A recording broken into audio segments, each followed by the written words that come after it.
Today we've got the brand new Laney Lionheart amps and we've got Alex Hutchings here to check them out. So what's new with these new amps? Well, this is the big daddy of the range. Last year they brought out the 212 version. Supertop is the name, and I've been using that on gigs. The first time I experienced it, I was really blown away by the responsiveness of the amp. And the crazy thing is, there's no valves inside, right? Which is what surprised me. But yeah, so we've got a head version which can go with no speaker directly into your DAW. So these are being DI'd right now. Yeah, that's what we're doing. Yep. Or it comes with a matching cab if you want. So what type of styles do you think that this amp specifically would cater to?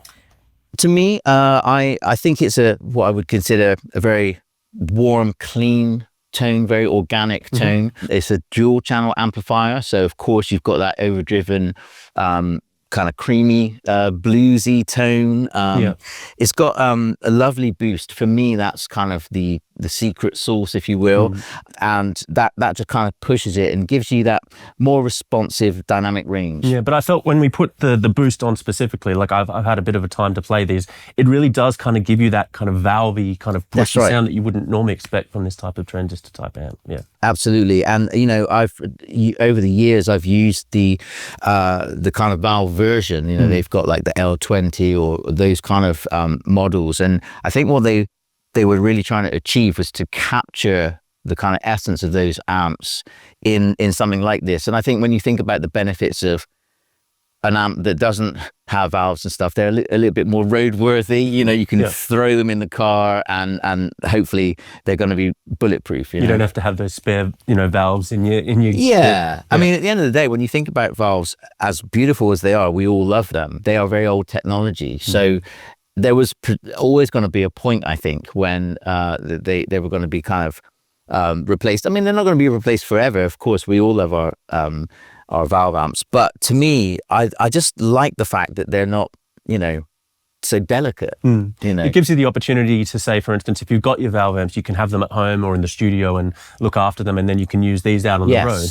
Yeah, exactly. Yeah, and I mean, I don't know about you, but I'm a chuck and go kind of person. So I do like to chuck my gear in the car, and it means I don't have to worry about it. And like I said, I've been using the 212 combo, and I'm excited that this has come out as well, because I say it gives you that flexibility. If you don't want to carry a cab necessarily, you could literally just turn up on a gig with this and DI, into a monitors or whatever. So it's great. Well, I thought that was really cool with this because, that's why we decided to go with that today, just to see exactly how that sounds. Because, you can just literally plug straight into the PA if you need to have a silent gig. That's going to be perfect for that as well. Yeah, absolutely, yeah. And I'll just mention that on this particular version, there's some effects as well. There's some chorus, which I was using in our little intro jam there, but maybe I could just show you a little bit. So I have the optional extra foot switches, which is really cool. So I'll just show you that maybe. I'll just start from the clean up. So that's just pure clean channel. Okay, reverb on and off.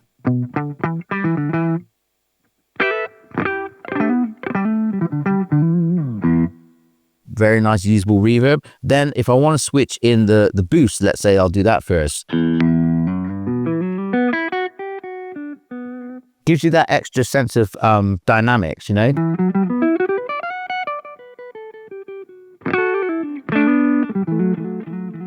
that's really good. Then if I take the boost off, go to the second channel.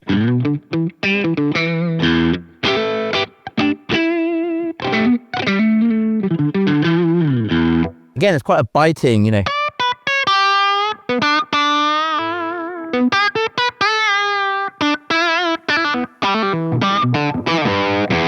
So that's very nice. Now you notice how it responded differently to I had the split pickup here. If I want a bit more bite. So that's just the guitar tone, but the amp responding to it, yeah? So now, if I want to push that further, add the boost, and then you're really right.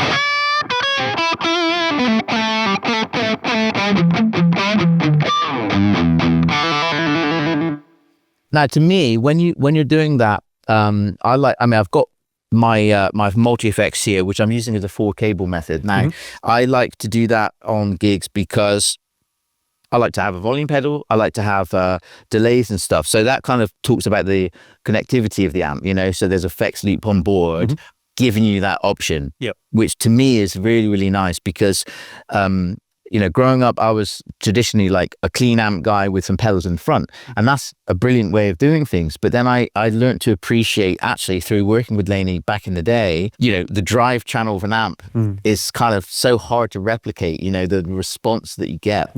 So when you use the 4-cable method with the effects loop, it gives you that wonderful second channel, but you can still use your delays and volumes like that. So I've got mine set up like that.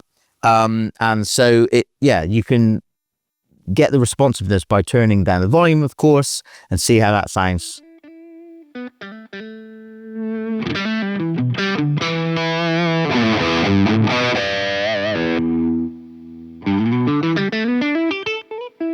So all of those variations are just on that channel when it's boosted, you know.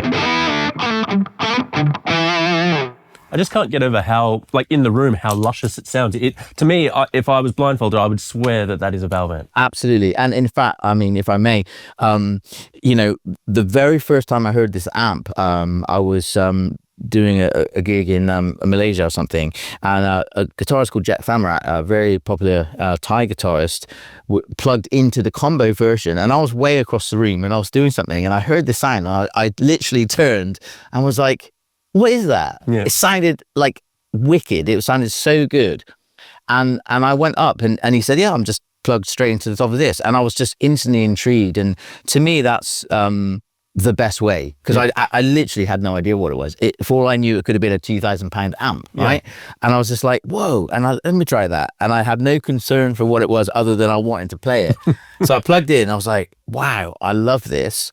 And I'm like, and then I literally got off the stage, walked down to the guy from Laney, and I said, I want to play this every night now. And he went, oh, sure. And I was like, God, no, tell me about this amp. Why didn't you tell me about this already? And then they told me all about it. And I said, how much is this? And then he told me about, and I was like, absolutely blown away. So to me, it is such great value, but more importantly, it sounds and feels great. And all the other stuff doesn't matter. You know, it just feels good. And I suppose also with all of the sounds that we've heard, it's also adding pedals. You can use it as a really good pedal platform as well. Absolutely, yeah. I mean, again, I think the sign of any good amp is if it sounds good, clean, and it's responsive, clean, you can go anywhere from there. You know, so even if you wanted to put a metal zone in the front or go down that direction, if you've got a good kind of clean palette, if you will, to start, it's going to take pedals great. So we've gone through so many amazing features about it so far. Is there anything that we haven't quite covered? Yeah, there's a couple of things. I mean, on the front here, on the second channel, you've got like some tonal options, like a dark mode, a bright switch as well. So you can kind of color it a little bit more. On the back, there's like an auxiliary, so you can use it with headphones. On the DI, you can have the emulation off. You can have a 412 or 1x12 emulation. I've got this one set to 412. I sneakily put yours on 112. Okay, just cool. so you know. So we'll hear the difference there. And, you know, there's a 412 cabinet option as well for people that want And this is the lovely 212 we've got here today. Yeah, absolutely. Do you know what speakers are in these? I believe they are the H&H speakers, which probably would have been voiced really precisely for this amp as well. Yeah. So they definitely sound just right, in my opinion. They sound perfectly matched to each other. It really, I just can't get over how much it sounds like a valve amp to me, and how it's got that oomph and that push. Yeah, just the feel of it is great, and that's why it's my new favorite amp, basically. But the other cool thing about it, because obviously with valve amps they can get really loud, but this has also got like a change in wattages. Exactly, yeah. So on the back you can switch it down to 1 watt as well, so you can kind of push it, as it were. Get the response you want at a nice low volume, and then on the gig, flick it to maximum. So realistically, you've got everything covered. You've got bedroom stuff if you want to do that, studio stuff, and you've also got your live uses in so many different ways of doing it as well, depending on your gig. Yeah. Clearly. So that is the Laney Lionheart Foundry Supertop. And thank you so much, Alex, for checking it out and going through that with me. Cool, we're gonna have a bit of a jam on the way out, but if you have liked this video, don't forget to like and subscribe. Make sure you let us know what you think in the comments below. As for me, my name is Rick, this is Alex. Let's see you later.